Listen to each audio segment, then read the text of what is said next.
Então, é com muita alegria que a gente dá início, então, a um conjunto de encontros que são denominados Diálogos em Tela em Tempos de Covid-19, que são 4 encontros, e este é o segundo que nós estamos realizando. Eu sou o Adriano Beiras, professor da Universidade Federal de Santa Catarina, professor do PPGP, do Programa de Pós-Graduação da UFSC e do Departamento de Psicologia, participante e coordenador de um dos núcleos de estudos de pesquisa que estão promovendo esta atividade, que é o Margens, Modo de Vida, Família e Relações de Gênero. E vou coordenar, então, esse segundo diálogo, que trata do trabalho com homens autores de violência no contexto de Covid-19, um tema que já venho estudando há muito tempo e muito me interessa, mas vamos ter a participação de 2 colegas que vão nos prestigiar sobre algumas reflexões vinculadas às problemáticas atuais disto tudo, né? Considerando as indicações de acessibilidade, nós faríamos a descrição de cada participante que falaram hoje, e teríamos a presença de uma intérprete, mas ela não pôde entrar conosco ainda, por problemas pessoais. Caso ela entre, nós vamos fazer essa continuidade com a descrição. A princípio, entendo que eu devo fazer, então, a minha descrição, sim? Sim, Luciana? Então, Sim. Na minha descrição de acessibilidade, eu sou Adriano, sou moreno, castanhos de olhos claros, e estou vestindo uma camisa longa azul e branca, e tenho barba também. Seguindo, acho que em seguida eu vou pedir depois para o Ricardo e a Tereza também possam fazer essa descrição. Os diálogos em tela, em tempos de Covid, eles são uma realização do Núcleo Interdisciplinar de Estudos e Pesquisas de Saúde e Sexualidade e Relações de Gênero, do Margens, né, do Modo de Vida, Família e Relações de Gênero, e também do IEG, da UFSC, que é o Instituto de Gênero, e do LabEduxSex, que é o Laboratório de Educação e Sexualidade do Centro de Educação à Distância da Universidade do Estado de Santa Catarina, da UDESC. Todos esses núcleos têm a violência doméstica e familiar, particularmente a violência contra mulheres, né, como tema de discussão e pesquisa. E no atual momento ela se impôs de modo significativo, intenso e mundialmente na pauta de estados e países, para além das lutas existentes, movimentos feministas, etc.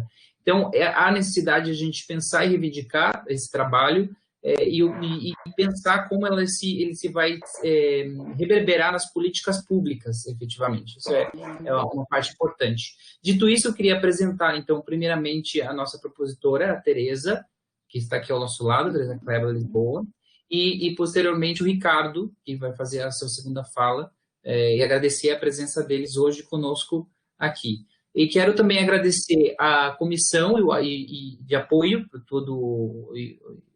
Enfim, eu acho que é necessário que você explique algum procedimento em relação a isso, Luciana. Em primeiro momento, cada propositor falará 25 minutos. E no segundo, nós vamos abrir as perguntas e comentários que poderão ser postadas do lado esquerdo, tá, do site, e teremos, então, mais 20 minutos. E caso a minha conexão tenha problema, vocês estão vendo que acaba acontecendo isso, o sistema aqui tem muitas reuniões, né, nesse momento com as mesmas plataformas, então a professora Luciana, que está aqui ao meu lado, ela assumirá a coordenação. Espero que não seja necessário, mas se for necessário, assim será. Então, passamos agora a palavra para a professora Tereza, e pedindo também que ela se apresente com a descrição, né, Boa tarde a todas as pessoas. Desde já agradecemos a participação de vocês nessa webinar.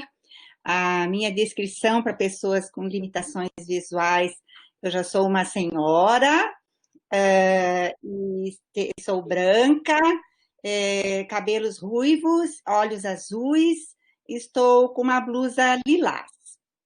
Então, tenho muita satisfação em falar para vocês hoje à tarde.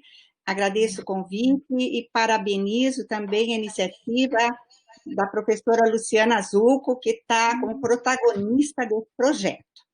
Então, o esqueminha da minha fala, eu dividi em 6 pontos, né? E vou falar sobre cada um bem rapidinho, porque só tenho 25 minutos.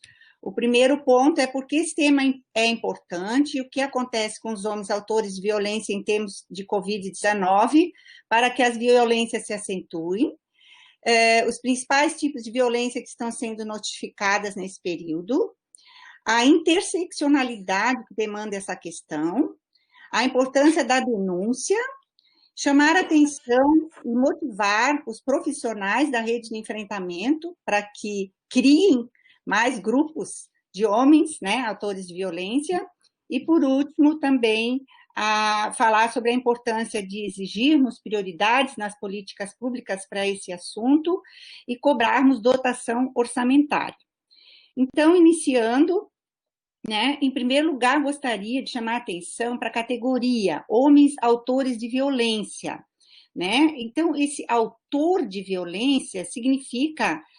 por que a gente costuma chamar, pedir para chamar autores de violência e não criminosos ou agressores, como é mais comumente chamar, né, os agressores? Essa categoria autor de violência significa que esse homem pratica ou praticou uma violência, mas o que se espera é que ele mude seu comportamento, né? E é por isso que a gente enfatiza a importância dos trabalhos com grupos, porque a palavra agressor ou criminoso confere um estigma que subentende que ele nunca poderá mudar de comportamento. Da mesma forma, a gente sugere trabalhar com a categoria mulher em situação de violência, ao invés de mulheres vítimas, né? Pois subentende que elas possam sair desta situação de violência. Então, voltando ao tema, será que o isolamento social está mesmo sendo considerado um gatilho para comportamentos violentos? De acordo com algumas analistas, a elevação desses crimes independe da quarentena, pois os homens que cometem violência cometem sempre, né? Ou seja, na maioria das situações já ocorre o famoso ciclo da violência. Com ou sem isolamento, os homens seriam violentos, né? E também a casa, né? Agora, confinamento, a casa, para muitas mulheres e meninas, que sempre deveria ser o lugar mais seguro para elas, já foi, né? E sempre é um lugar de mais ameaça, de submissão, de poder e controle. Então, o que estamos constatando é que a pandemia realmente está impulsionando a violência de gênero. Inclusive, agora, com a possibilidade de mais escuta, né, nos prédios, nos condomínios, nas casas, nas vizinhanças, a gente escuta tudo o que acontece, né? Então, essa questão está sendo mais audível e mais visível. Então, está sendo colocada mais em foco, né, por esse motivo. Mas o que acontece com esses homens, né, que não conseguem conviver harmoniosamente com sua esposa, companheira, nessa situação de confinamento? Existem várias teorias sobre os fatores que potencializam a violência masculina. Teorias biológicas, psicossociais, ambientalistas, e entre muitas outras, né? A maioria trabalha na perspectiva de causa e efeito, e não é isso que a gente quer tratar hoje, né? Nenhuma dá conta da complexidade que está por detrás desse fenômeno. O que ocorre é uma soma de fatores, né? E as principais têm a ver com a questão sociocultural, ou seja, como os meninos, agora homens, né, foram criados, e o que viram e escutaram durante toda a sua infância, juventude, quais foram os papéis que a sociedade atribuiu e atribui a eles e a nós mulheres, né? Esses papéis que ficam profundamente introjetados no nosso inconsciente coletivo. Desde pequenos, esses meninos, né, eles... Eu também estou acreditando que a minha está desse jeito. Uma violência estrutural, uma violência institucional, uma violência simbólica. Eles escutam através dos meios de comunicação, na escola, na família, né? Escutam, meninos não choram, meninos não podem ser sensíveis, tem que ser durões, valentões, mostrar força, virilidade, tem que ser competitivos, os homens têm que ser os provedores do lar, eles têm que trazer dinheiro para dentro de casa, sustentar a família. E também o espaço, né? Existe uma divisão sociotécnica do trabalho, uma divisão sexual do trabalho, e também o espaço público sempre foi destinado aos homens, né? E o espaço privado, sempre destinado às mulheres. Então, o espaço dos homens é o público, é a rua, os bares, a cerveja, os amigos, o futebol e etc. E o que está acontecendo agora no confinamento? Esses papéis atribuídos a eles estão entrando em choque, né? Então, eles estão sendo confrontados com esses papéis. Então, vem a frustração de verem as suas masculinidades afetadas pelo fato de não estarem produzindo, de terem seu papel de provedores afetados, o inconformismo de terem que assentir em permanecer confinados no espaço doméstico, um espaço que não é seu, e ainda por cima ter que dividir as tarefas domésticas, os cuidados com as crianças, os idosos, os doentes. Não, isso não é para mim, não tenho paciência para isso, né? Então, a neuropsicologia aponta justamente, né, que o isolamento social ele produz perturbações internalizadas, como ansiedade, fobias, hipocondria, o toque, transtorno obsessivo-compulsivo, depressão, e aumenta a agressividade nos indivíduos, né? E certamente, nesse momento, o confinamento social, que se dá em razão de uma doença tão contagiosa e letal, como é o caso do coronavírus, né? Com certeza, eles estão mais inseguros, né, quanto ao seu futuro, temerosos pela sua saúde, né, temerosos por perder os seus empregos, temerosos por sua vida, entre outros temores e inseguranças, né? E ainda para mascarar seus conflitos, muitos homens autores de violência usam drogas lícitas, como o álcool, né, para liberar os comportamentos reprimidos, e aí ocorre, né, mais agressividade. Então, não é sem razão que a Organização Mundial de Saúde recomendou a diminuição do consumo de bebidas em todos os países durante o confinamento. Passando para o outro item, quais são os principais tipos de violência que estão sendo notificados nesse período, né? Deixar a vítima sem sua rede de apoio, afastando-a da família e dos amigos, está entre as primeiras ações dos homens violentos. Os maiores índices de notificação que estão sendo registrados nessa época, no último mês, foram casos de violência moral, que, segundo a cartilha da ONU, acontece quando as mulheres são vítimas de ofensas, calúnias, xingamentos, difamações e injúrias. E o segundo maior aumento de notificações é a violência psicológica, que se trata de ofensas disfarçadas de brincadeiras, humilhações, críticas sobre tudo que fazem, ou quando tentam controlar forma de vestir, de comer, de pensar, de se expressar, quando vigiam as mulheres, principalmente o uso do celular, com quem estão falando no celular, o que estão falando no celular, ficam com ciúmes, ameaçam, chantageiam, as isolam dos amigos e da família, né? E alguns as forçam em permanecer em cárcere privado. E o terceiro maior registro de violências foram as físicas e os feminicídios. E os estudos têm demonstrado que a principal causa dos feminicídios tem sido o ciúme e o inconformismo de ser abandonado ou trocado por um outro homem. Ou seja, os homens não admitem que elas possam querer romper a relação, sentem-se donos, ficam imbuídos de um sentimento de posse incontrolável. Ela é minha ou de mais ninguém? Estudos também revelam que as vítimas de feminicídio já vêm sofrendo violência por um longo tempo. Em média, já apanhavam no mínimo uma vez por semana, né? E assim por diante. Então, esse momento só vem piorar essa situação. O terceiro item é a interseccionalidade que demanda essa questão. É importante ressaltar que não somente homens de classes mais populares cometem violências. As denúncias que chegam até nós são de mulheres, crianças, adolescentes, das camadas mais baixas da sociedade. Idosos também, né, que estão sofrendo bastante violência nessa época. Os grupos existentes, formados por homens, também são de camadas mais humildes. Mas a violência, ela ocorre independente de classe, né? Homens de classes altas, média, também cometem violência.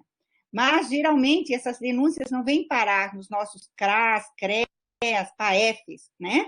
Essas famílias, elas buscam tratamento psicológico, né? Mais em nível privado, e buscam atendimento em consultórios psiquiátricos, entre outros espaços, porque não querem se expor.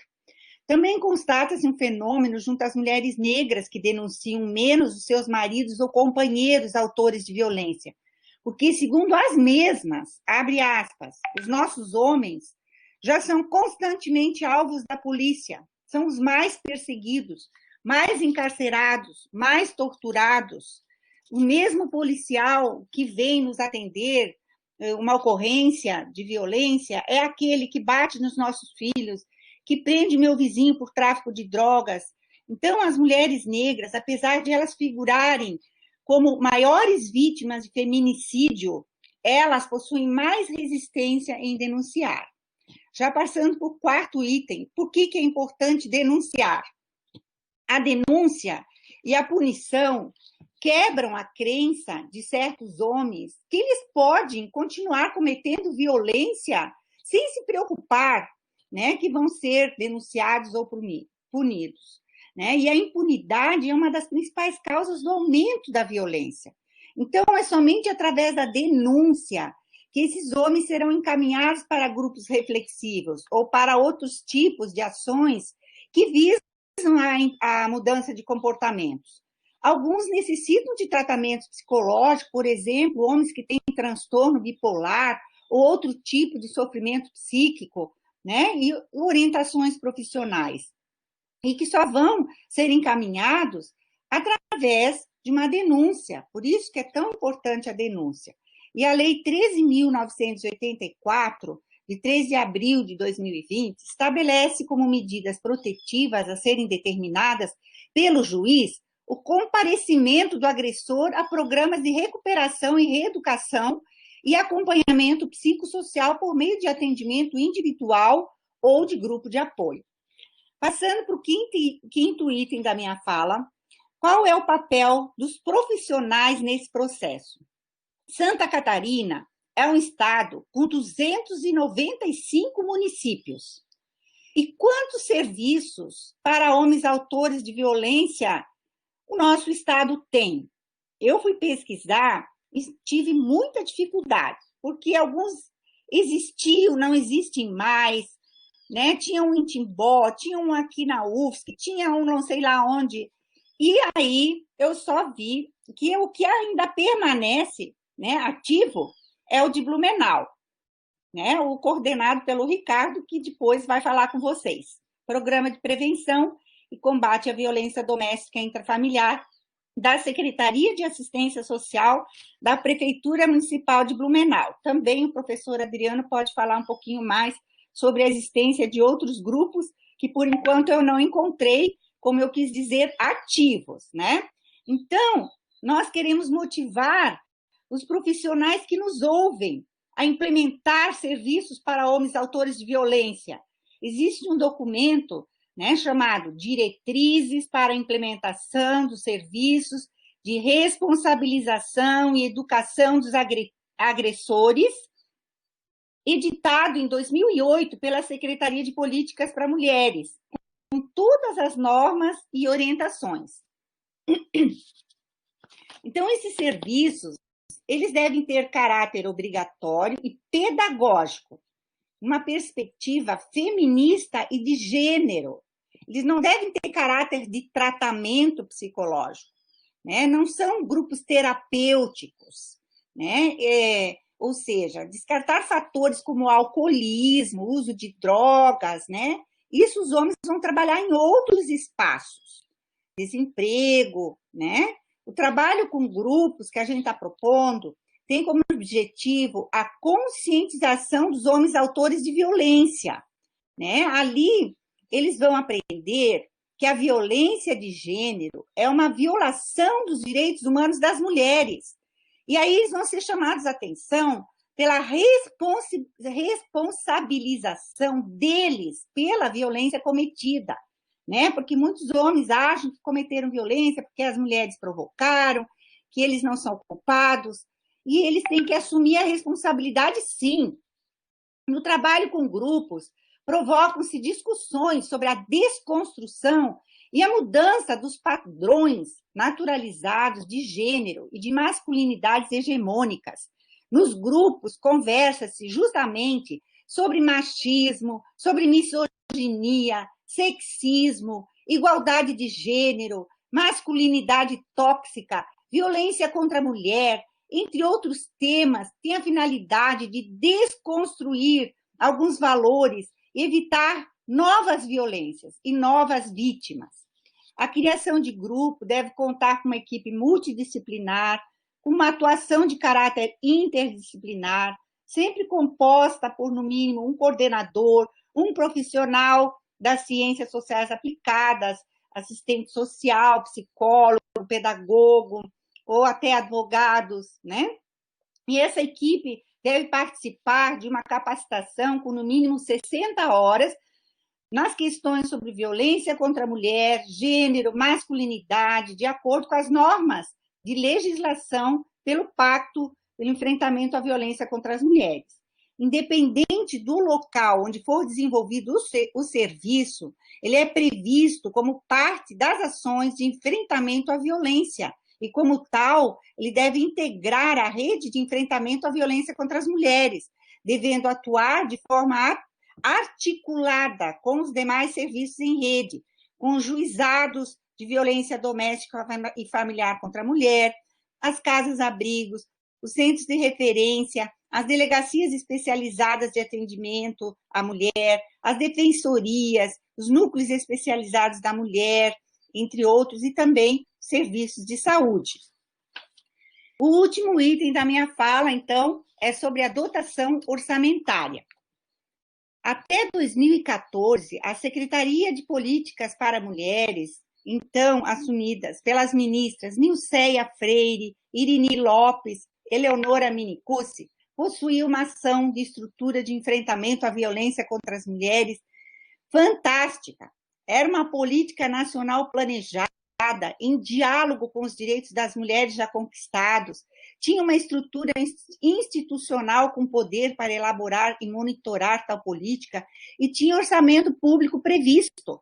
Só que de 2015 para cá, cada um desses pilares foi sendo deliberadamente desestruturado pelo governo federal.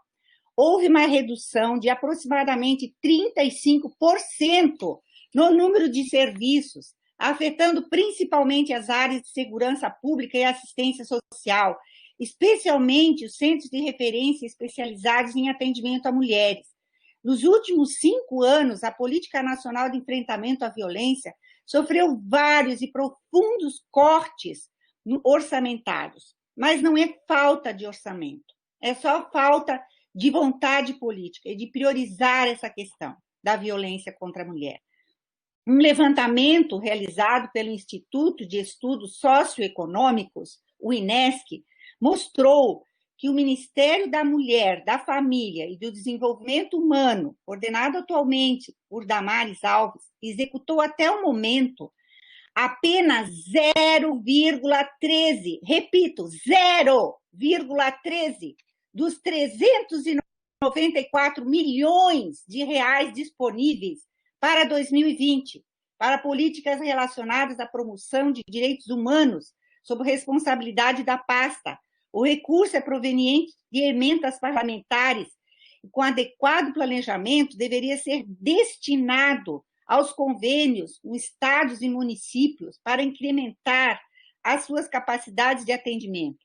Na área de enfrentamento à violência contra mulheres, são 132 milhões de reais disponíveis, cujo maior montante está destinado à construção da Casa da Mulher Brasileira, obras que estão paralisadas, infelizmente, e provavelmente deverão permanecer paralisadas pelo próximo ciclo orçamentário. Então, esses são alguns exemplos de como o gestor público poderia ser melhor, a gestão pública poderia ser melhor administrada frente à crise, se tivéssemos, né, políticos com mais visibilidade, com mais sensibilidade, com mais visão e que dessem maior prioridade à questão da violência. Então, cabe a nós cobrar, pressionar, exigir essa verba, para que essa verba seja repassada. Elaborar projetos, né? Elaborar projetos é muito importante, nós, profissionais, serviço social, psicologia, né? Elaborar projetos, encaminhar para essas instâncias políticas, cobrando, né, deles orçamento, dotação orçamentária, que existe, né, para que a nossa rede de enfrentamento de violência possa ocorrer com mais eficácia. Então, eu gostaria de encerrar minha fala, né, agradecendo a participação de todas as pessoas aqui e chamar para a atuação dos nossos profissionais, chamar a atenção para a atuação dos nossos profissionais, que, quem sabe, agora nessa época de confinamento, né, podem se organizar também em videoconferências, propor projetos, elaborar projetos, né, também, e gostaria de chamar a atenção para que os nossos cursos profissionais, né, tanto de serviço social, psicologia, pedagogia, direito e outros, insiram em seus currículos essa importante temática que é a violência contra as mulheres, para que os profissionais possam se sentir capacitados para atuar nessa rede de enfrentamento à violência contra as mulheres. Eu agradeço a atenção e passo a palavra para o Adriano.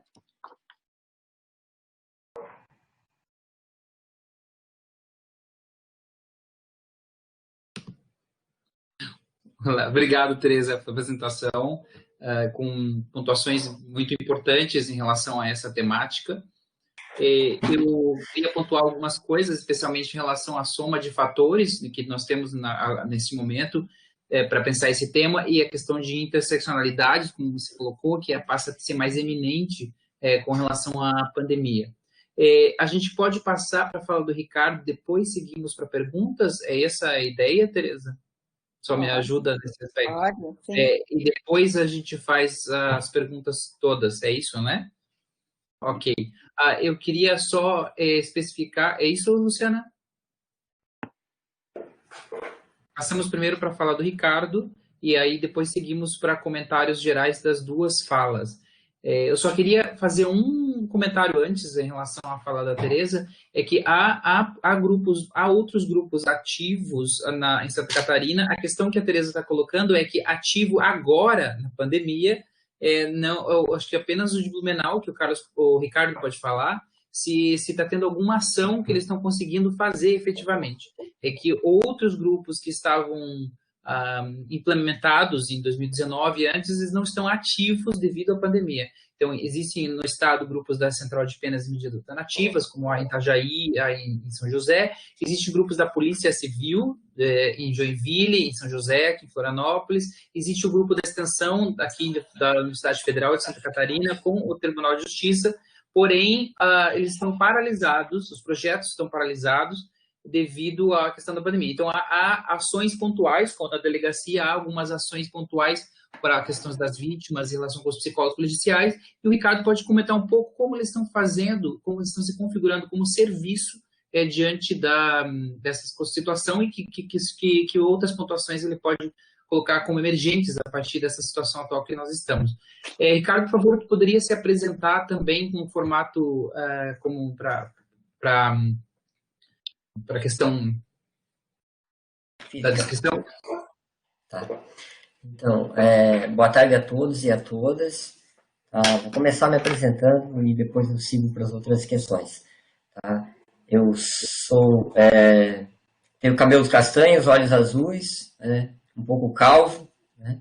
Sou branco e gostaria de estar nesse momento agradecendo pelo convite para estar participando desse espaço, cumprimentando todas vocês, né, dizer que para mim é um orgulho estar aqui com a professora Adriana, a professora Tereza, a professora Luciana, que são referências para mim. Para quem não me conhece, né, eu sou assistente social, né, trabalho na Prefeitura de Blumenau há 17 anos, sempre atuando no campo da violência contra a mulher. Já atendi muitas mulheres que passaram por situações de violência. Também atuo diretamente com os homens autores de violência, com grupos de homens. E estudo essa questão também já desde 2010, quando fiz o mestrado na Universidade Federal do Paraná, na Sociologia lá, e que nessa oportunidade eu estudei sobre a prática da violência através da narrativa dos homens, né? E uma das questões que eu trago, assim, eu não organizei a minha fala como a professora Tereza, né, que fez uma fala muito, muito consistente, né? Eu gostaria só de estar me colocando um pouco dessa experiência de Blumenau, para poder problematizar, né, essa questão que é o tema do nosso dia de hoje, que é o trabalho com os homens autores de violência no contexto da Covid-2019. Entendendo, gente, que antes a gente se perguntar como é que anda o trabalho com os homens nesse contexto, né, da pandemia e do isolamento, se perguntar que trabalho, né, que é realizado por esses homens, né? E estudando um pouco essa perspectiva, são pouquíssimos os serviços das políticas públicas que desenvolvem grupos de homens em qualquer política, né? Seja na política de saúde, seja na política de assistência social, né? Os homens ainda digamos que não fazem parte, né, dessa demanda atendida dentro das políticas públicas. E aí, eu gostaria de problematizar um pouco, porque eu trabalho e atuo nessa perspectiva já há muito tempo, né, entendendo que, acho que a Tereza trouxe uma fala que foi bem feliz em relação a isso, que eu entendo que não atuar com um homem autor de violência para enfrentar a violência contra a mulher é a mesma coisa que secar o chão com a torneira aberta. Tá? No meu entendimento, tá? É imprescindível, né, com que nós, assistentes sociais, psicólogos, né, operadores do direito, observamos que é necessário e é fundamental desenvolvermos uma intervenção direta, né, com esses sujeitos. Não no sentido de criminalizá-los, né, mas no sentido de possibilitar um espaço, né, que esse sujeito consiga repensar a sua vida no contexto familiar, no contexto comunitário e no contexto da vida como um todo. Pensando que, olha só, né, para quem não me conhece, eu vou falar brevemente, gente, eu sei que é chato para quem já me conhece, que já ouviu essa história já milhões de vezes, né? Mas para quem não me conhece, eu acho que é interessante ouvir isso. Em 2003, quando comecei a atuar como assistente social na Prefeitura de Blumenau, num programa chamado Programa de Prevenção e Combate à Violência Doméstica e Intrafamiliar, tá? No dia 15 de abril, fazia 15 dias que uma mulher tinha sido assassinada. E essa mulher tinha permanecido durante 124 dias numa casa-abrigo, uma casa de proteção para mulheres vítimas de violência, tá? Junto com seus filhos. Então, ela saiu da casa-abrigo com uma autorização judicial de afastamento do lar do companheiro. E quando ela chegou em casa, ela foi assassinada pelo seu companheiro. E eu fui olhar o prontuário de atendimento e observei que a equipe técnica do serviço não tinha atendido esse homem. Nem atendimento individual, tá? Não tinha participado de grupo, enfim, não tinha feito abordagem nenhuma. E aí eu questionei, lá em 2003, o porquê não atender os homens, né? Sinalizando da necessidade de a política de assistência também oferecer um espaço para que esse sujeito conseguisse também repensar, né, essa tensão que ele estava vivendo e talvez evitar com que mais essa mulher fosse assassinada. Então, o objetivo desse trabalho com os homens foi a partir infelizmente, né, desse assassinato dessa mulher que aconteceu lá em 2003. Tá? Assim, posterior, tá, a 2003, a gente começou um trabalho com grupos em 2004 e sempre teve a perspectiva de possibilitar um espaço onde é que os homens conseguissem também desconstruir um pouco desse machismo que é estrutural, que é simbólico, que é institucional, né? E desde então, Blumenau vem desenvolvendo essas ações no CREAS 1, no CREAS 2, né? Tem 2 CREAS hoje, assim, também de 2014 para cá, né? A gente fez uma conversa com o judiciário e os homens que são respondem por medida protetiva, eles são encaminhados para o grupo desde 2014. Então, hoje a gente tem uma fila de espera enorme, né? E estamos trabalhando no sentido de acolher esses homens. Uma questão que eu gostaria de trazer aqui, que eu considero imprescindível, né?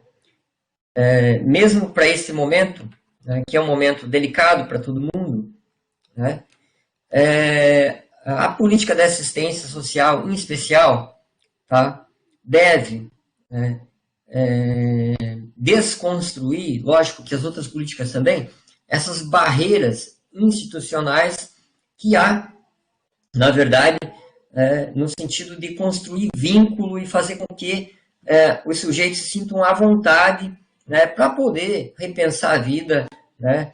E aí, assim, pensando nos homens autores de violência, essas barreiras elas são maiores ainda, né? Por quê? Porque os homens não têm esse hábito também de participar e de se envolver em nenhum dos serviços, né? Se a gente observar na política de saúde, também tem pouquíssimos grupos de homens nos ambulatórios, né?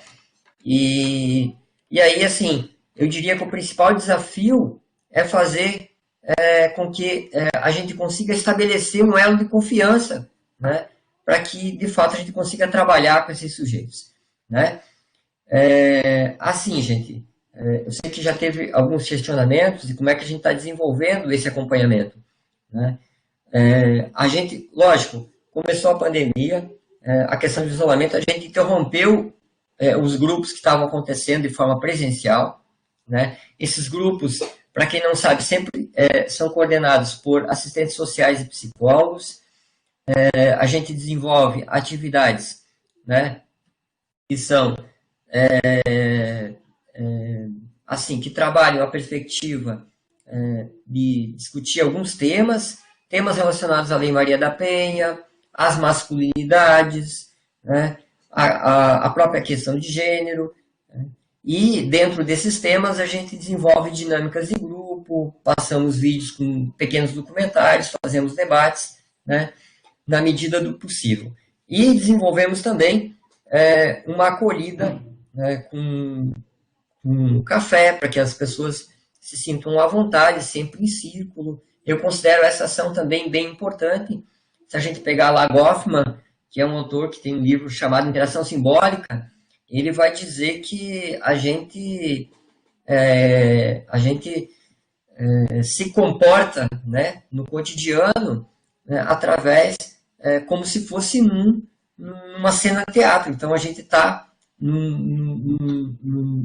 no palco, né, e a plateia vai nos observar e vai depender de como a gente interagir com a plateia, para que a plateia interaja com a gente. Então, essa interação, no meu entendimento, né, dentro de um serviço, quando vai acolher os homens autores de violência, é fundamental que se tenha também, tá, uma roda, né, que tenha um café, enfim, precisamos tornar esse espaço acolhedor, né?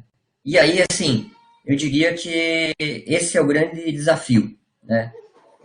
Trabalhar com os homens autores de violência é entender também de que violência eu estou falando, né? é fundamental que a gente compreenda a violência através de uma perspectiva ampla e complexa. Não dá para entender a violência apenas como os assassinatos de mulheres, a questão do feminicídio, por exemplo, né? que segundo algumas pesquisas, aumentou, né, agora com o isolamento. Não dá para reduzir a violência contra a mulher, né, através dessa violência que é o feminicídio, apesar de ser uma violência gravíssima e bárbara, né, mas dá para a gente poder pensar a violência através de um entendimento que ela é simbólica, ela é estrutural, ela é crônica, né, e ela é psicológica, e ela está impregnada nas nossas relações. Então, não existe o homem autor de violência. Na verdade, a violência está impregnada no machismo que está presente no nosso cotidiano, gente. Blumenau é uma cidade que tem 360 mil habitantes, não tem uma vereadora mulher. Ora, se a Câmara dos Vereadores é o espaço, né, que você pensa as regras da sociedade, da comunidade, da cidade, tá? Como que a gente pode achar isso normal? Tá? Quem que me diz que isso não é uma violência contra a mulher? Contra as mulheres de Blumenau? Né? Então, compreender a violência através de uma perspectiva mais ampla é entender que a gente faz parte desse contexto, a gente não está fora dele. Né? E por isso que os homens que são denunciados na delegacia, tá? Eles devem ser, sim, punidos na forma da lei, tá? Através do inquérito judicial, né, e do processo. Né? Mas, dentro de um serviço de assistência, eles não têm que ser criminalizados. Né? Eles têm que, sim, ter espaço para que possam rever esse comportamento e talvez essas masculinidades, né, machistas, que faz com que reproduza essa violência. Né? Em Blumenau, a gente está atuando, né, nessa perspectiva pós-isolamento, através de um acompanhamento sistemático, através do contato telefônico. Tá? Isso é um instrumento importante que a gente está utilizando, né, para poder não só oferecer um espaço para que esse sujeito também se sinta, de certa forma, acolhido, mas também monitorar de como que está essa relação, tá, com a violência. Também é importante situar aqui que os homens que nós atendemos são homens que chegam até o serviço através de uma medida protetiva, encaminhados pelo Tribunal de Justiça, pela segunda vara criminal. Então, esses homens que chegam até ali, já aconteceu um ato de violência, que houve uma denúncia na delegacia, tá? E ele é encaminhado para cumprir a participação nesse grupo reflexivo, né? E aí, assim, a gente faz esse acompanhamento, por enquanto, através de contato telefônico. Estamos agora, nessa semana, organizando e se organizando também para conduzir essa ação através de um encontro virtual. Ainda estamos decidindo qual é o aplicativo que vamos utilizar com esses homens.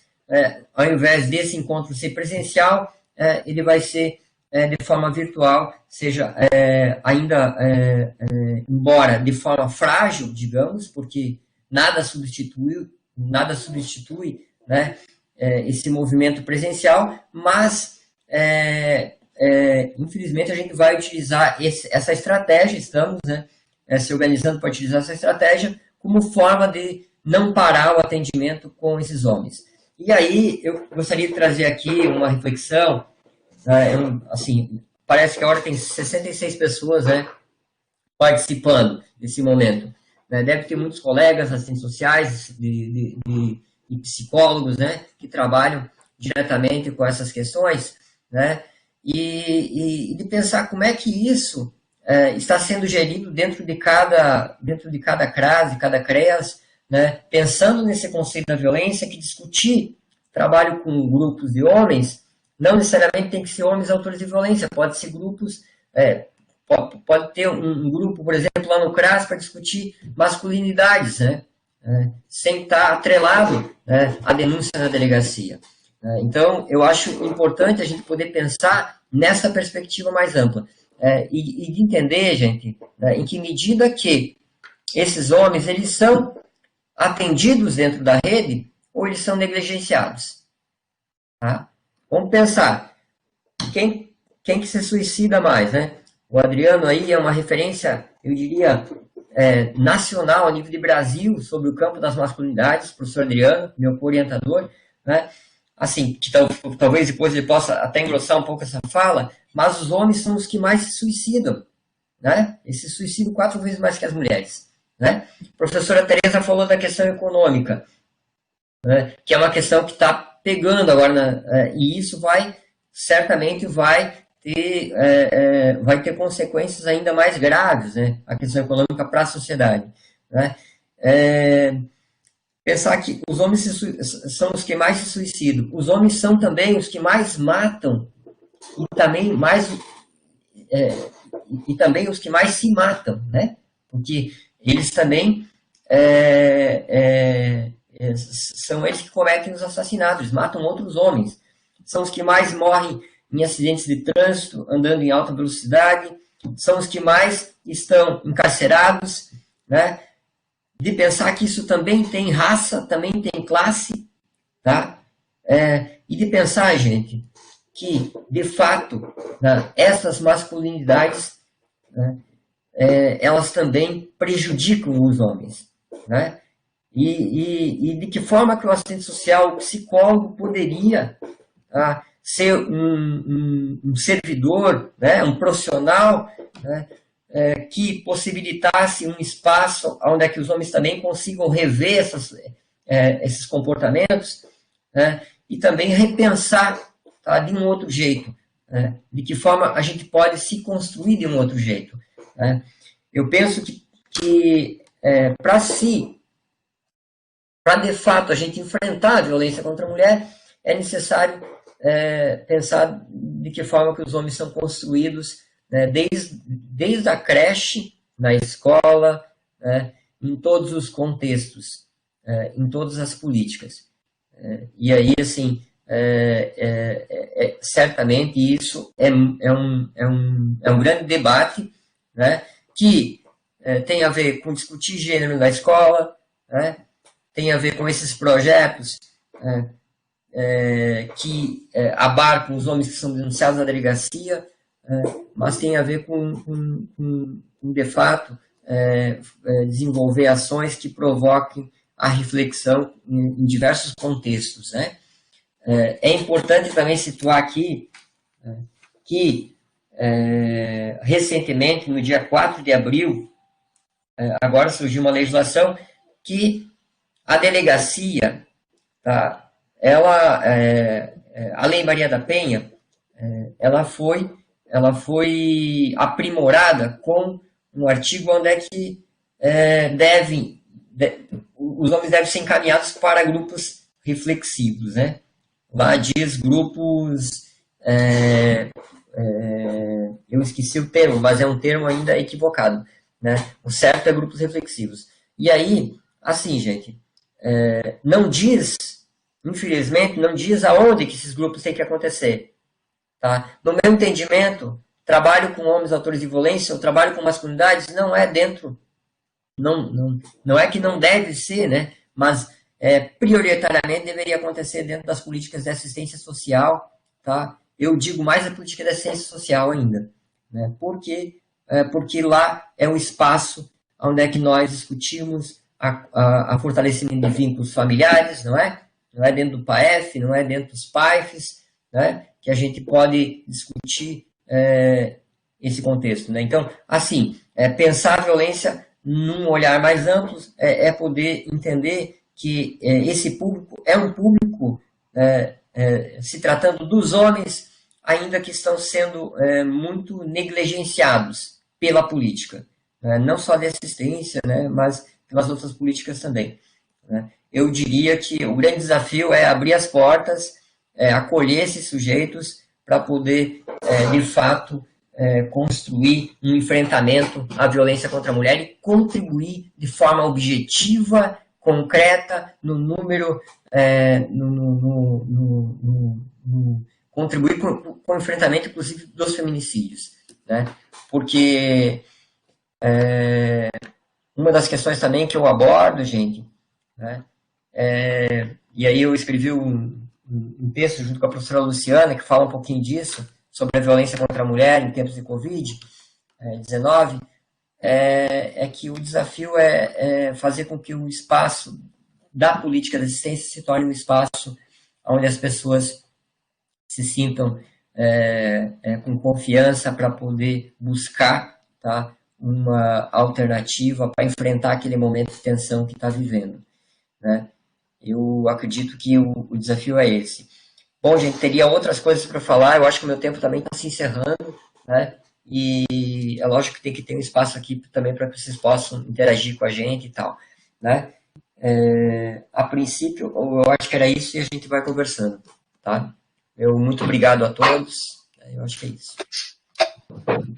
Obrigado, Ricardo. Está me ouvindo? Está me ouvindo, né, Ricardo? Agora eu sei que está ligado o meu microfone. Obrigado, Ricardo, pelas suas reflexões e experiência no próprio serviço. Seria importante, nesse momento, nós passarmos por algumas questões, tanto para a Tereza quanto para o Ricardo, e eu também teria algumas questões que eu queria pensar com vocês, para a gente fazer um debate, efetivamente, dessa questão, mas conectando com as problemáticas que nós estamos enfrentando em relação à emergência da pandemia agora. Então, eu queria perguntar para ti, especialmente, Ricardo, como que ações você acredita que podem ser feitas neste momento, nas condições que nós estamos de isolamento social. Eu arriscaria dizer que tem a possibilidade de algumas ações preventivas, mas eu gostaria de pensar que tipo de ação pode ser feita a partir da assistência social. E se você acredita que num momento que de repente essa situação piore, se existe alguma possibilidade de outras ações por videoconferência, seja pontual, individual ou em grupal. Também é importante mencionar aqui, como para debate, em relação às duas conferências, de que agora, há menos de um mês, foi colocado um aditivo na Lei Maria da Penha, foi promulgado recentemente, que fala do atendimento de homens com violência a partir da medida protetiva, de forma obrigatória. E também fala, que não havia antes, do atendimento psicossocial, grupal e individual. Eu queria também ouvi-los em relação a esse aspecto da lei, porque, de certa maneira, aparece mais evidente a necessidade do trabalho com grupos, mas eu acho que lança mais desafios para nós ainda pela frente, porque também não especifica tanto sobre isso. Então, eu queria ouvi-los em relação a isso. E um outro aspecto é a gente pensar sobre, é uma pergunta que posso pensar tanto para a Tereza quanto para o Ricardo, como a Covid ela afeta a questão de masculinidades, de que forma essa questão de masculinidades acaba sendo agravada em relação à pandemia. Porque eu arriscaria dizer, por exemplo, que um homem que se tem compilar a ideia de que precisa prover um lar, por exemplo, e de repente agora, de momento, ele está desempregado, nós entramos numa situação talvez que exacerbe esse problema. Eu queria que tu comentasse este e outros fatores que podem haver. Nós temos também algumas perguntas que vêm diretamente do chat, e eu queria expor também elas. Eu acho que seria interessante eu colocar ao menos uma ou duas delas, espero que vocês estejam notando, porque já estou me estendendo com algumas perguntas.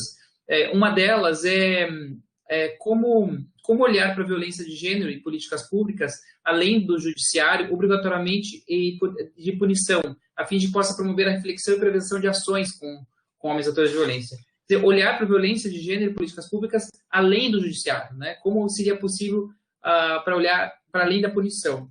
A outra pergunta que saiu aqui para nós é que há um grande desafio no atendimento de homens autores de violência, e que ainda é importante desconstruir os preconceitos dentro da própria rede de atendimento, que é necessário, deixa eu pegar aqui, é necessário problematizar a violência doméstica para poder ampliar os atendimentos com homens e nas políticas públicas e dentro do próprio serviço. Então, o que você teria a dizer sobre isso também? Porque nós fizemos recentemente uma pesquisa que falava sobre isso, da dificuldade dos dos profissionais de poderem trabalhar com essas questões na medida que existem preconceitos, do tipo de serviço, da forma do trabalho, de que são monstros, ou que os homens devem ser penalizados e as mulheres entendidas como vítimas devem assistência social. Então, como colocar os homens também na mirada da assistência social, sem que isso caia também num olhar de vitimismo, que não é esse o caso que nós estamos pensando.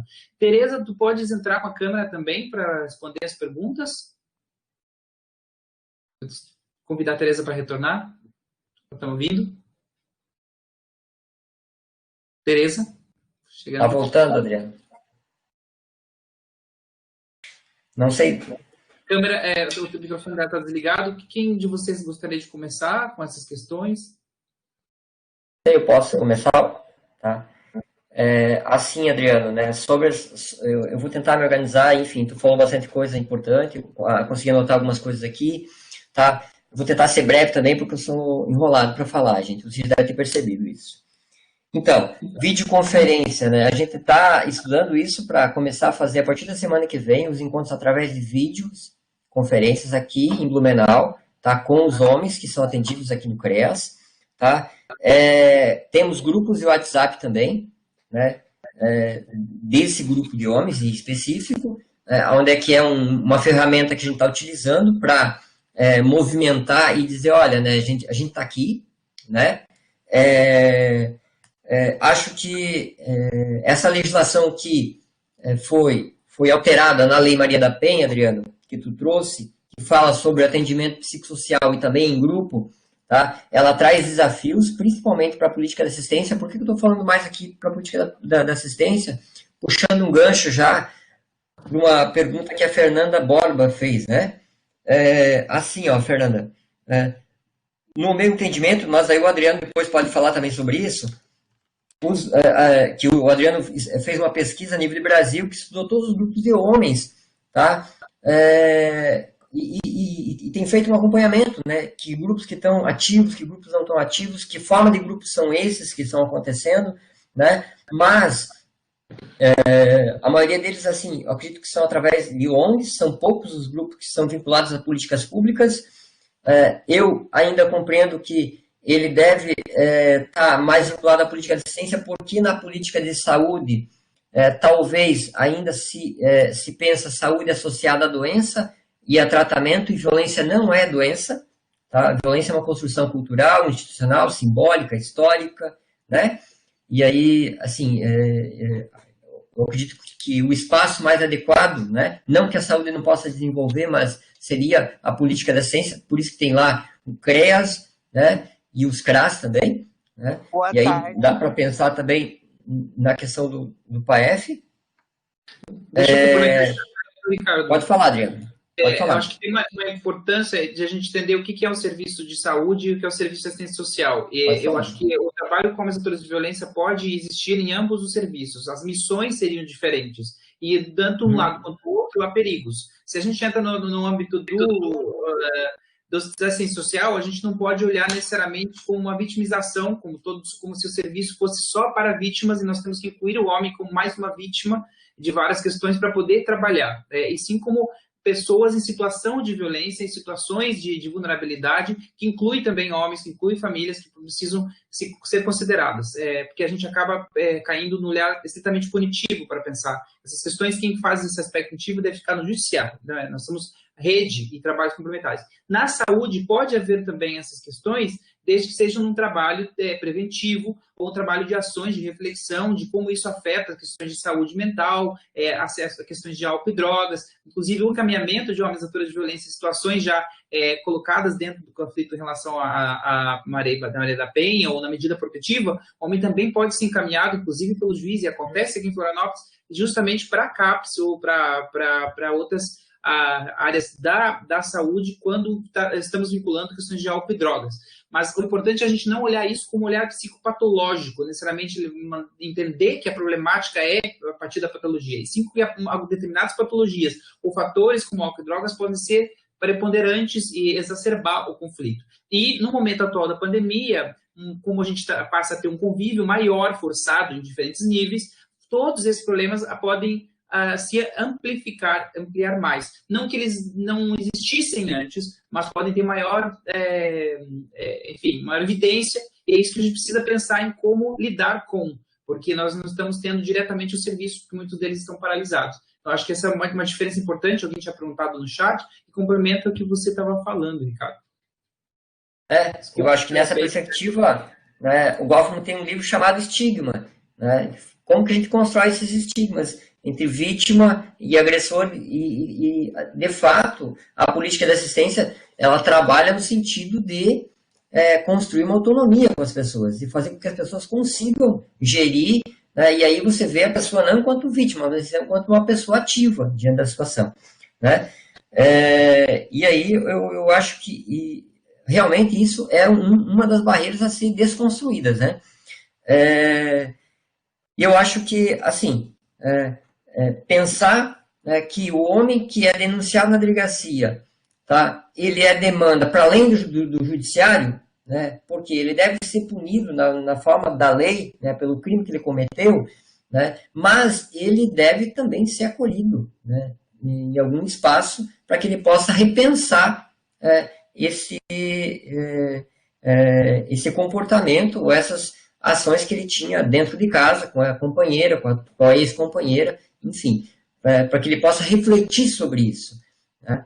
E aí a professora Tereza levantou uma questão que eu acho bem importante, né, para todos nós, né? É fundamental que se tenha investimento em pesquisa, tá? É fundamental que se tenha dentro da matriz curricular da formação dos advogados, dos assistentes sociais, dos psicólogos, disciplinas obrigatórias para discutir gênero, gente.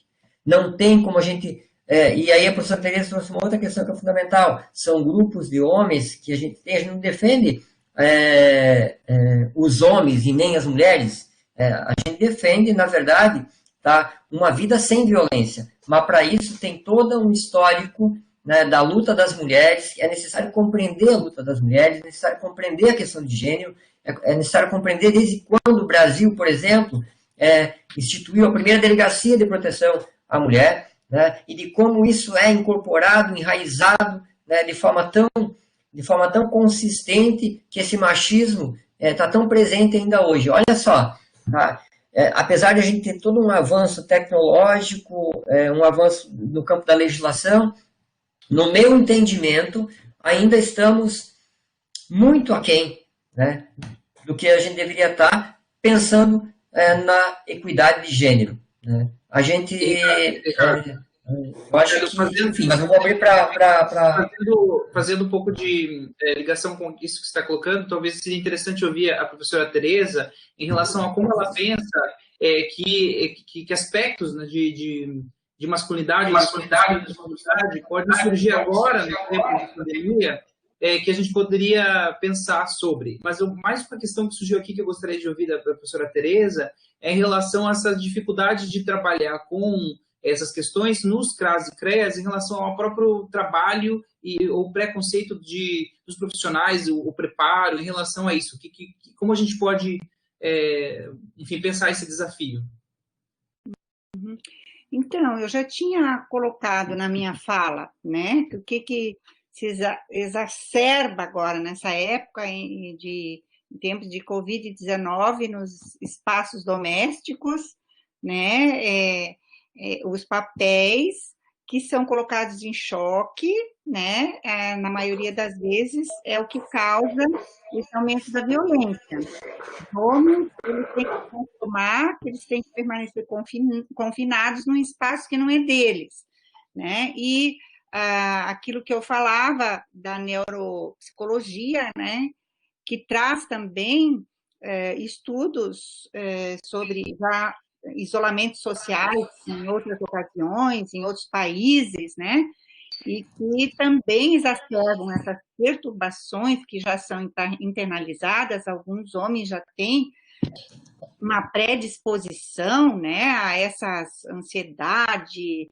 fobias, né, esse transtorno obsessivo compulsivo, e que vai, então, aumentar essa agressividade, porque imaginem vocês 24 horas por dia escutando essas notícias, né, de mortes, o que mostra na televisão também, né? E, paralelo a isso, o exemplo que vem de cima do nosso presidente, né? Que durante essa pandemia libera as armas, libera a compra de munição, né? Diz frases absolutamente misóginas, e tudo isso é um exemplo, né? Do que traz e do que vem também acompanhando isso que uma das pessoas pergunta aí, a violência estrutural, violência simbólica, violência institucional, né? O que esses homens assistem, os filmes que passam na televisão,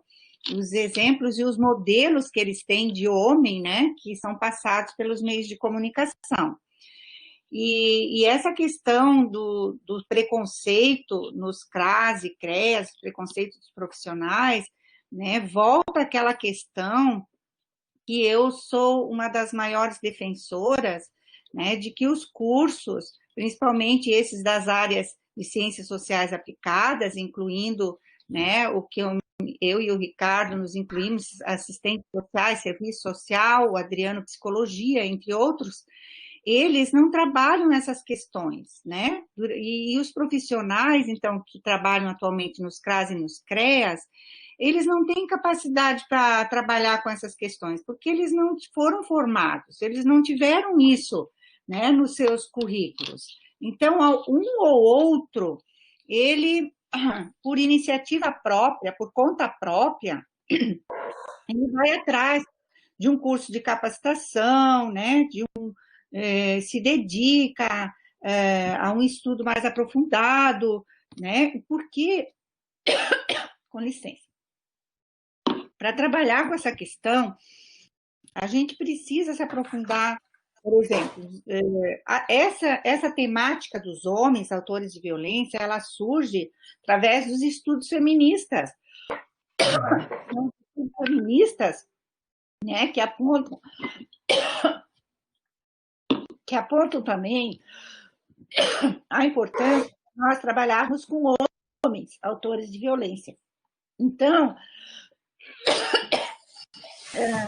é preciso que os profissionais se identifiquem com essa área, né? Tenham interesse por essa área dos estudos feministas e que tornem o trabalho nos CREAS, nos CREAS, PAEFs, que tornem os trabalhos atrativos, né? Porque, como também o Ricardo já falou, o trabalho da assistência, ele tem que ser um trabalho que gera confiança, né, e acolhimento. Os homens também têm que se sentir acolhidos e têm que sentir que ali é um espaço onde alguém confia neles, né, em quem eles podem confiar e que eles vão, sim, trabalhar essa questão dos valores, né, porque eu já assisti, eu estava uma vez num CREAS, uma assistente social me falando, aqui já chegou mais de um homem que senta na minha frente e diz, dona assistente social, eu preciso de ajuda, né? Eu não consigo me controlar, eu bato na minha mulher, depois eu me arrependo, eu preciso de ajuda. Então, o que fazer para, nesses locais, existirem mais grupos de trabalhos como serviços para homens autores de violência, né? Então, vem lá daquilo que eu falei, precisa orçamento, precisa mais técnicos, né? Os técnicos que trabalham hoje nos CRAS e nos CREAS já não dão conta de tanta demanda, então eles dizem, meu Deus, mais uma demanda ainda, né? Mais um de homens para homens de violência. Essa foi uma questão que uma das colegas que está nos assistindo levantou também, né? Essa dificuldade da política pública hoje, do número de demandas que já existem. O que eu queria convidar para a gente pensar também aqui com reflexão é que muitas vezes o trabalho com homens de violência é visto como mais um trabalho dentro de todos os outros que já existem. E talvez esse seria um ponto para a gente repensar. Não como mais um trabalho, e sim como parte do todo e que está sendo excluído e que na medida que a gente trabalhe também, mesmo que estejamos com várias dificuldades deficitárias em vários âmbitos, com dificuldade, por exemplo, de uma mulher ter uma casa de abrigo ou rede, na medida que nós trabalhamos com homens também, num caráter de reflexão, transformação, reflexivo, nós estamos trabalhando também para essas mulheres. Nós também estamos trabalhando para os filhos, também estamos trabalhando para uma família.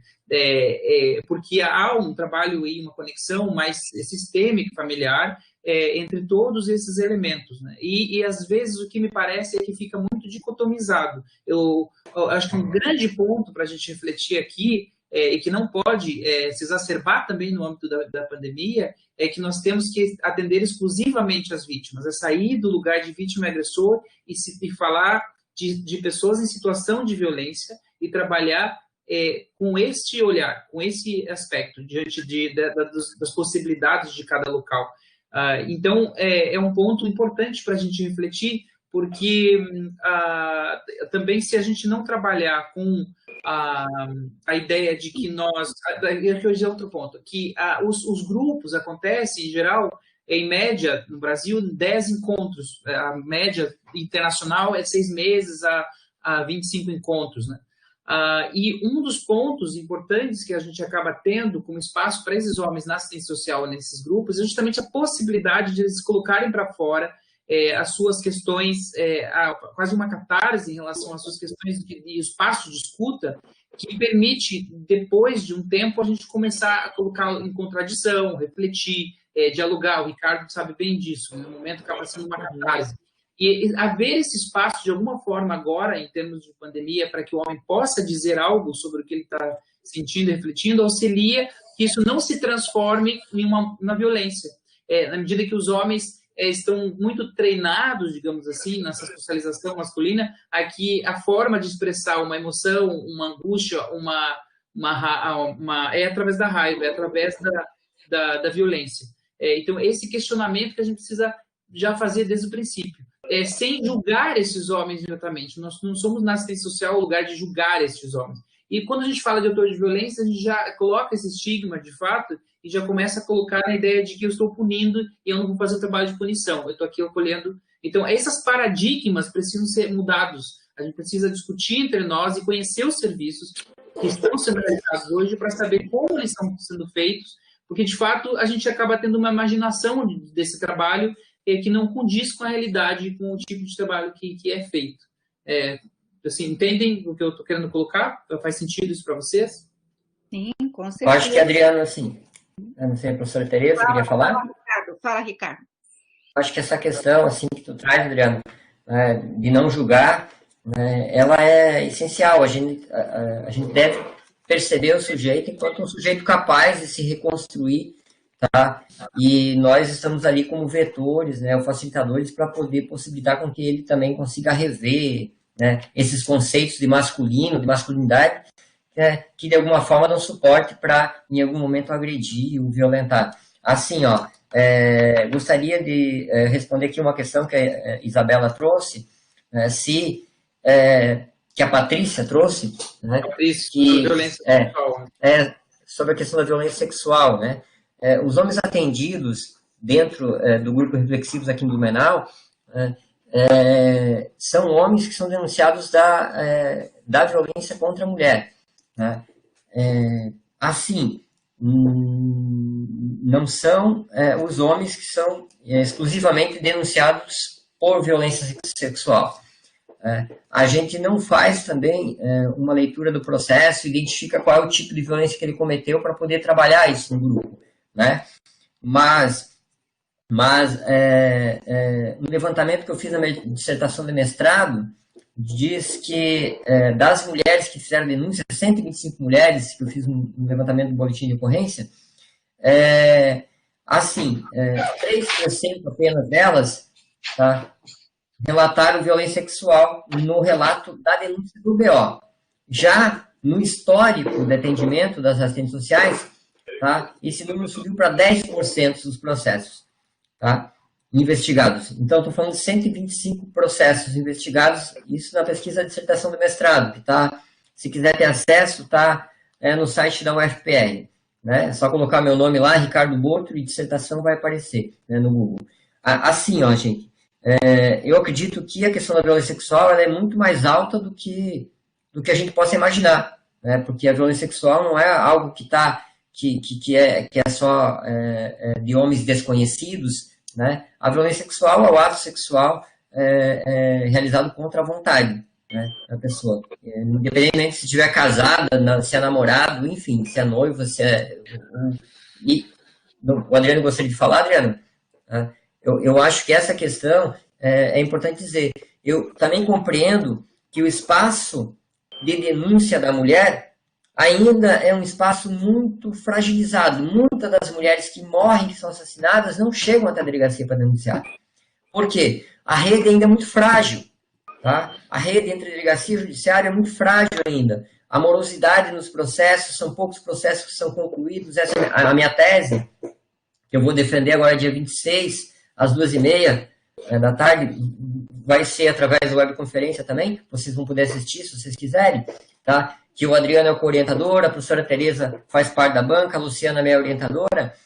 Assim, gente, traz um pouco desses dados, que, na verdade, pouquíssimos processos são, de fato, julgados até a sentença final. Né? Isso também traz uma descrença, né, das mulheres, e as mulheres também vão fazer o boletim de ocorrência para quê, afinal? Né? E aí, assim, muitas mulheres estão sendo assassinadas por isso, né? Porque talvez não tenham mais esperança, tá, de ter a confiança na rede de serviços que possa realmente acolher. Por isso que eu falei aqui que é imprescindível que o que está ao nosso alcance. Estamos falando aqui com psicólogos, assistentes sociais que trabalham na rede de políticas públicas. Então, tornar esse espaço, gente, um espaço para que as pessoas se sintam acolhidos, se sintam pertencentes a esse espaço. E dessa forma vão conseguir, assim, trazer de fato o que está acontecendo dentro de casa, e assistente social, psicólogo ou outro profissional que estiver atuando lá vai poder apontar e construir uma alternativa para enfrentar aquela situação. Não penso, gente, em momento nenhum que é possível trabalhar a questão da autonomia da mulher, tá? Ou trabalhar a questão de gênero sem pensar nos homens. Tá? Eu não vejo, assim, teve alguém que comentou aqui, mas os serviços são reduzidos nos municípios pequenos, temos poucos profissionais, né, que já quase não tem trabalho com as mulheres, né, e aí abrir mais para os homens. Não, né, eu acredito que é possível a gente pensar em políticas para as mulheres, também pensando nos homens, porque esses sujeitos estão cotidianamente sendo implicados nessa questão. Isso, Ricardo, Dentro... que não é mais para mais os homens, né? E sim como parte do problema que já estamos trabalhando e ampliando o nosso olhar, o nosso foco de alcance. Então, isso seria importante, porque a gente precisa dessa mudança de paradigma para reflexão, para poder inserir nesse serviço. Senão a gente entra na ideia sempre de fator de exclusão e de problemas, né? Para a gente pensar em que recursos, ou como esses recursos de diálogo podem auxiliar em vários âmbitos de todo esse sistema familiar. A gente está já avançado um pouco na hora, então eu queria pedir da Tereza e do Ricardo uma reflexão final, algum ponto que vocês queiram pontuar. Nós temos várias perguntas, mas não há tempo de responder exatamente todas. Essas discussões e debates podem continuar.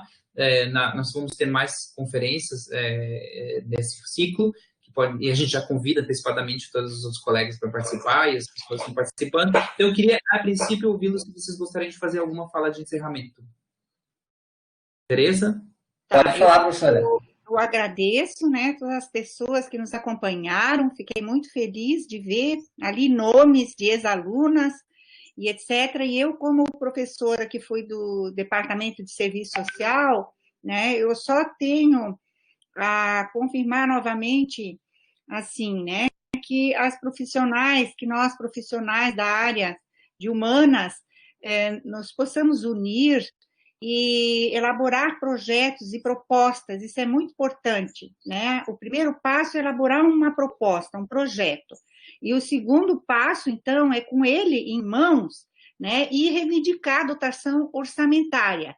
E para isso também a gente deve articular os nossos conselhos municipais dos direitos das mulheres, né, secretarias, alguns municípios até têm secretarias de políticas para mulheres, estados, né, coordenadorias das mulheres, né? E os nossos grupos e movimentos sociais, e nos darmos as mãos mesmo, assim, né?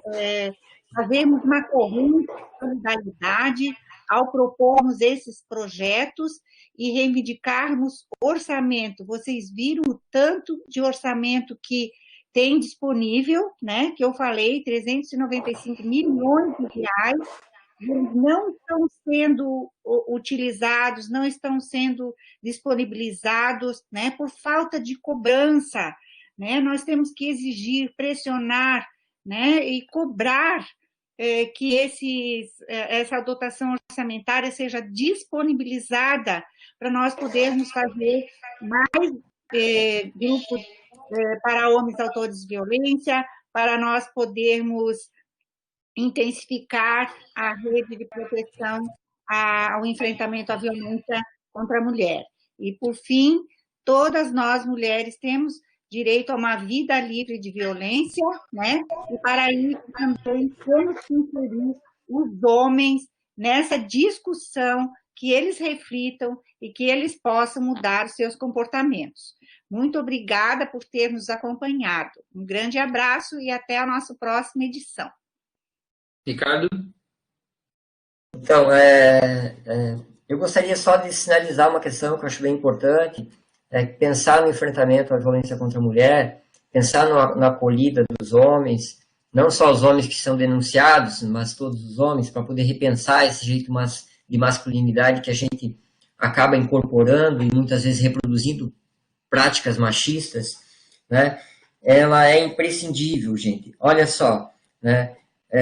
A segurança pública do Brasil, né? Para pensar a segurança pública, não se pensa no meu entendimento, não é armando a população, não é fortalecendo o exército, né? Para combater a segurança pública, né? Se combate a segurança pública construindo um país para que as pessoas consigam acessar os direitos, as crianças acessem creche, acessem espaços de lazer, acesso ao trabalho digno, formal, né? E aí, gente, assim, pensar no enfrentamento à violência contra a mulher não é pensar num atendimento exclusivamente para a mulher em si, mas é pensar realmente em construir políticas e serviços, né, de atendimento e acolhida desse homem em todos os contextos, seja no judiciário, na delegacia, na política de assistência, na saúde, né? Isso é fundamental e imprescindível. Eu trabalho com isso há praticamente 17 anos, estou estudando isso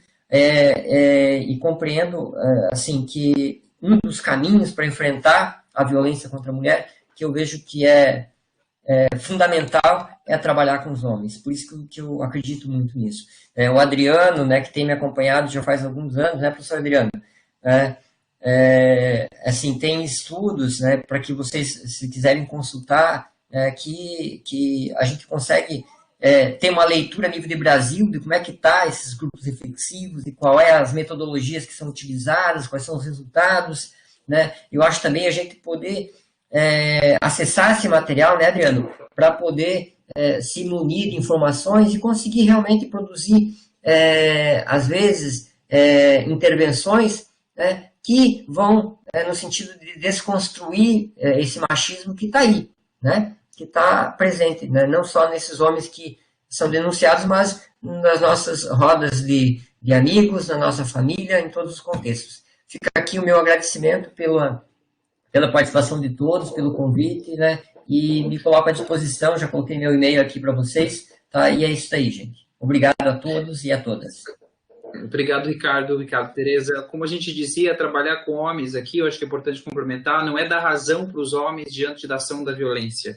E sim a gente pensar como encontrar outros recursos para esses homens, para que eles possam expressar as suas angústias, satisfações, reflexões, amadurecimentos emocionais, de outras formas, que não a violência, né? E que a gente possa assessorá-los, guiá-los nesses recursos possíveis, escutar, prestar atenção nas contradições que podem haver, deixar que haja um determinado nível de catarse para refletir sobre isso, e então a gente não precisa concordar com eles, mas a gente pode ouvi-los para entender por que eles chegam a esse lugar, e também, a partir daí, criar redes de apoio, de acesso, tanto para os homens quanto para as mulheres, e pensar nos fatores de risco das mulheres, também ouvindo os homens, e poder ampliar a rede. Um dos grandes desafios que a gente tem aqui pela frente é pensar como trabalhar em rede.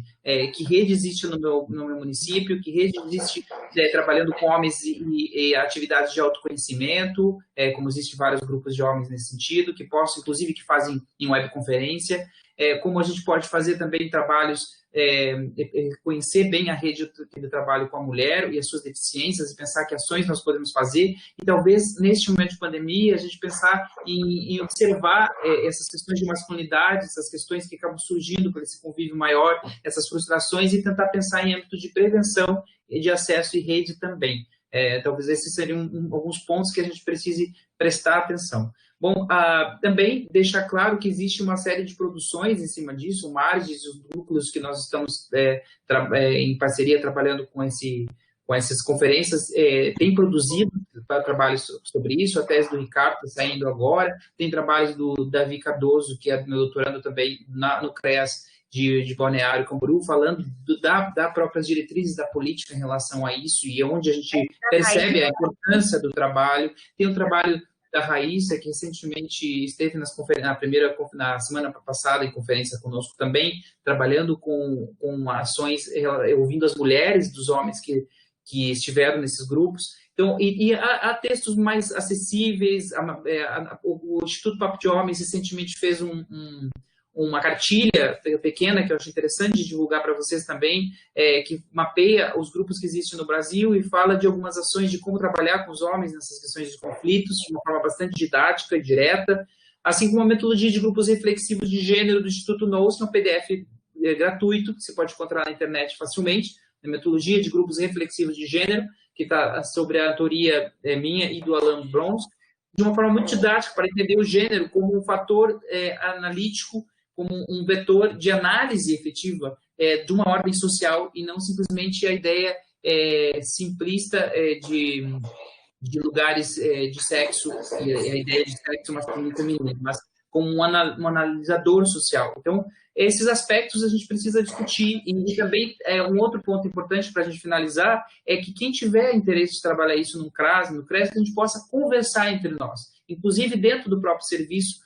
falando dos seus anseios, das suas dúvidas, dos seus preconceitos, efetivamente, e cuidar para não cair no âmbito de moralidades, porque se a gente não se fundamentar nesses serviços, nos trabalhos que estão sendo feitos na teoria feminista, a gente pode cair num simplismo do moral e do senso comum, do que deve ou não fazer, e da permanência de uma normatividade que acaba, uma heteronormatividade que acaba complicando mais a situação do que melhorando. Então, nós precisamos refletir sobre isso e como isso se exacerba no momento de pandemia, em que a gente fica muito à mercê de todo o sistema agora do que está acontecendo e de tantos outros problemas, né? A questão do desemprego e tudo mais. Então, nós temos muitos desafios pela frente, precisamos terminar aqui a nossa conferência, mas peço que tenhamos outros espaços para a gente continuar esse diálogo, porque eu acho que os desafios são muitos. Então, eu quero agradecer a todas as pessoas que participaram pela discussão, a partir das reflexões e perguntas e questionamentos. Espero que saiam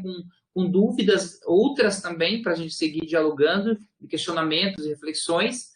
São espaços como esses que nos fortalecem para pensar essas alternativas e também para pensar junto com os gestores. E uma coisa muito importante que eu me preocupo muito é a ligação entre o que a gente estuda na universidade e a gestão pública que está na ponta. Os anseios são diferentes, nós precisamos nos encontrar, nós precisamos conectar os nossos conhecimentos, e eu acho que espaços como esses tecem essa conexão, e isso é muito importante.